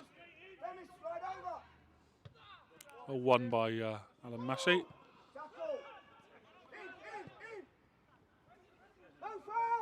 Josh Kelly to Nathan Blissett to hold it up.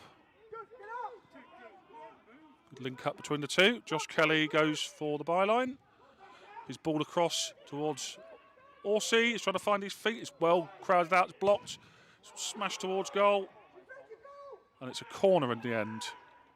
Good defending again by the Bees. Yeah, got back in numbers there, swarming around the Danilo Orsi, as you said. He has tried to set himself for a shot, but there was no way through that orange wall. Yeah, good work from Josh Kelly as well in that move. That looked like that was going to be a moment, but again, excellent defending by the visitors. And on the basis of what I've seen so far, I have to say I think they're worthy of a clean sheet this afternoon. But they've got this Barrett corner to defend. Swung in, well won again. Ince on the edge of the box. He's got to go alone. His ball towards Barrett was a clever one, wasn't it? It was well defended again, though, and Mason Clark was aware. As an attacker coming back, did well to anticipate the pass. Yeah, absolutely superb from Mason Clark. Really impressed me this afternoon, closing in as around 100 Barnet appearances. Maidenhead putting some late pressure on here, but they're standing up to it. And I think they're running out of ideas a little bit now, Steve, it feels. We'll keep plugging away. There's still 5 minutes. They might nick it. Shackelford's throw. And that's going to be not a foul. Thought he was good for all the world. I thought the referee would blow up there. Simon Bassey was certainly keen on it, shall we say.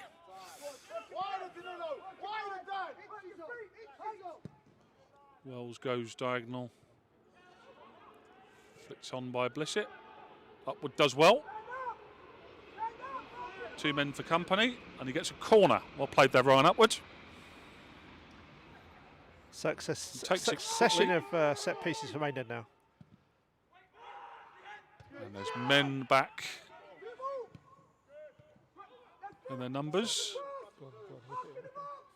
Upwards ball.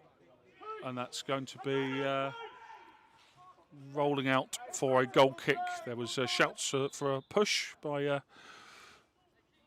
Simon Bassey, but in the end the ball went harmlessly out of play at the far post anyway.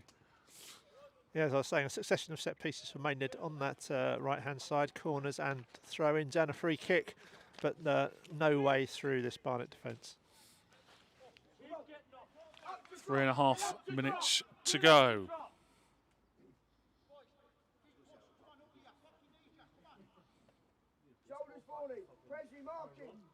So Ayman Aziz repositions the ball.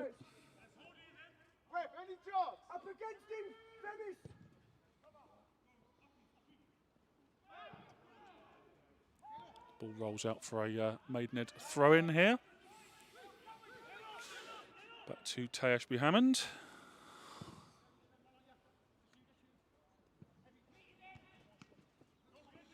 It's going to take, you think, some sort of kind break in the box for either team probably to end up winning this one now.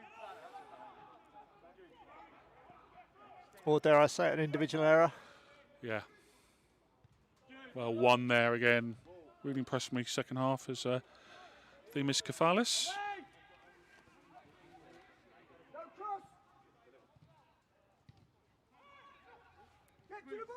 Barnet unable to clear at the moment, but they are standing firm. Shackelford's chance to earn, guess what, a Maidenhead corner.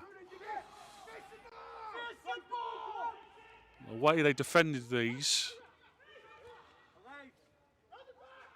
would be pleasantly surprised if we can get something from this one. It's well defended again at the far post. I thought that might have gone out for another corner anyway, actually, but Blissett was determined to keep it in.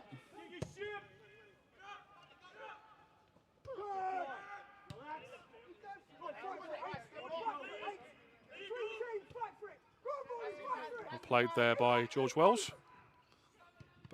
Barrett's pass was a bit telegraphed there, I think. And there's Mason Clark now. He's put a great ball through to Hooper. And that was the chance to win it. Wow. That was the chance to win it. It's funny, passage of play there shows what's happened to the match. Maidenhead going deeper and deeper with their corner in terms of trying to get an opening. Didn't happen. And then Barnet broke away with their best chance of the match. Yep, that was good goalkeeping by Tay Ashby-Hammond, and we were close to being in the bracket of a point snatched away at the end there. And 1 minute left in normal time.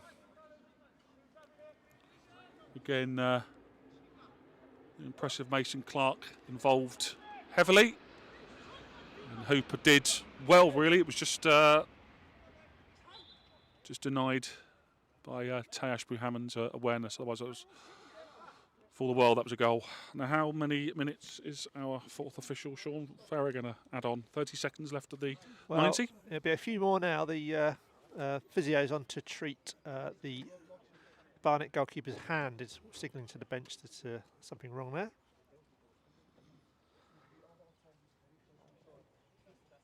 His teammates all take a drink. Yeah, they've earned that drink, I think. They've worked really hard for their new management team. There's going to be 4 minutes for either side to win this. And other than Orsi's goal chalked offside, that was the best chance there for JJ Hooper.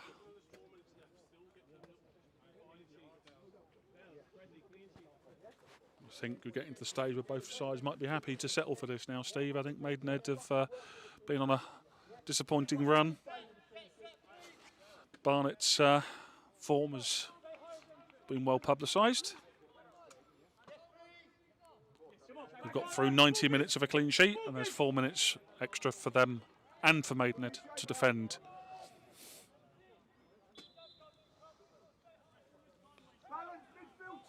There's Aziz, who's been very competent in dealing with everything he's had thrown at him today. Not an awful lot of difficult saves to make, but he made the good save, spread himself well from the Orsi real clear-cut chance in the first half.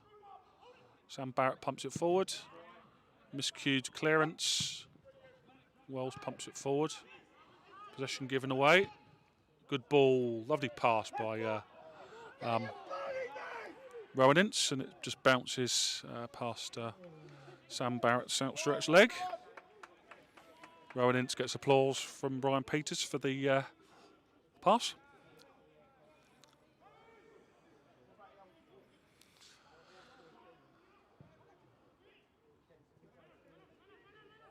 Maidenhead are in danger here of...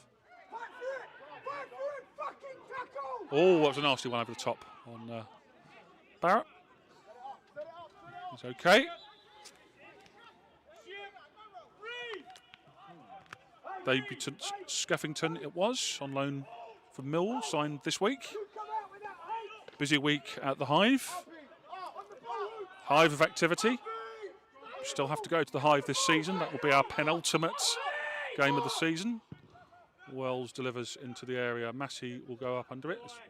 Guess what? It's defended brilliantly again. And again. Wells will pump it forward. Into the danger zone. Blissett's under it. Will it fall for Massey? Seemed to take, maybe that was one that needed to be hit first time, was it? I don't know. Yeah, must be a lot for your centre half to. Ball was spinning a bit there. I think he was waiting to yeah. see how it came down. Upward on the end of this one, chipped into the area.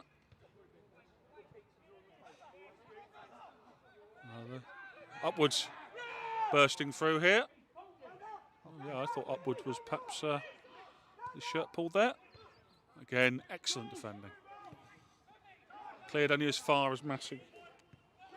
1 minute of the 4 I make it remaining.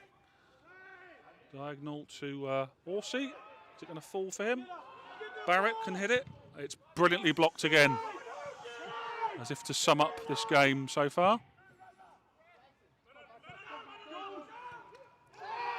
That's a free kick. Last chance saloon probably here.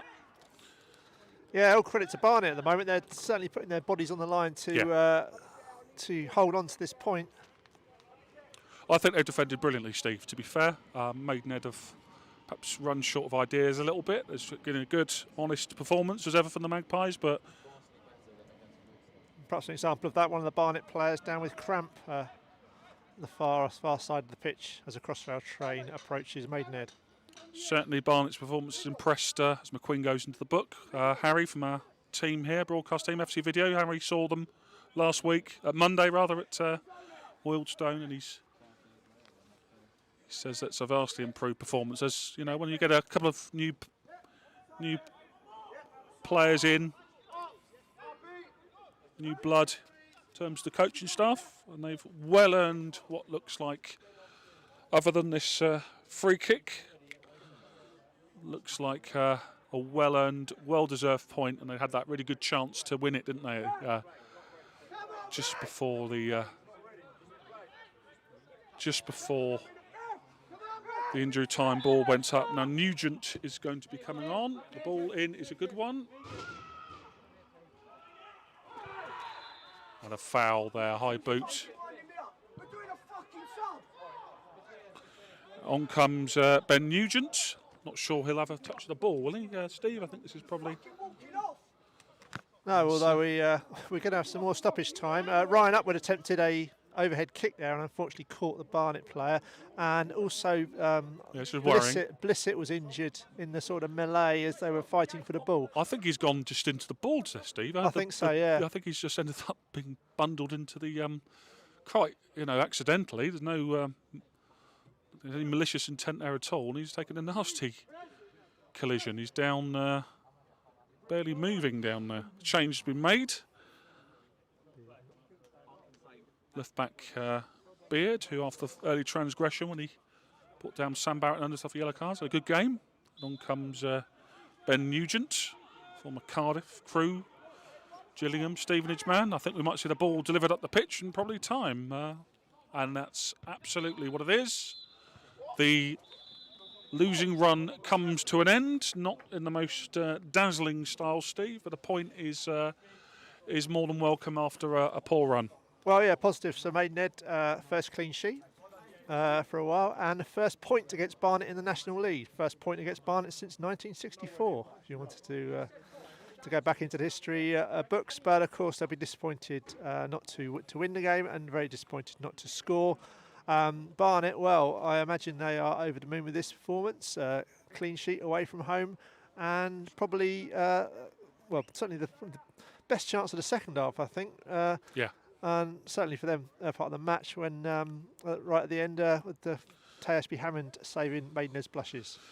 Yeah, it was a good save from Tay, and it's earned us a point here. There was brief hopes raised when we had Danilo Orsi's effort, which was ruled out for offside after good work from Blissett. And otherwise, second half, Maidenhead huffed and puffed. Barnet defended well.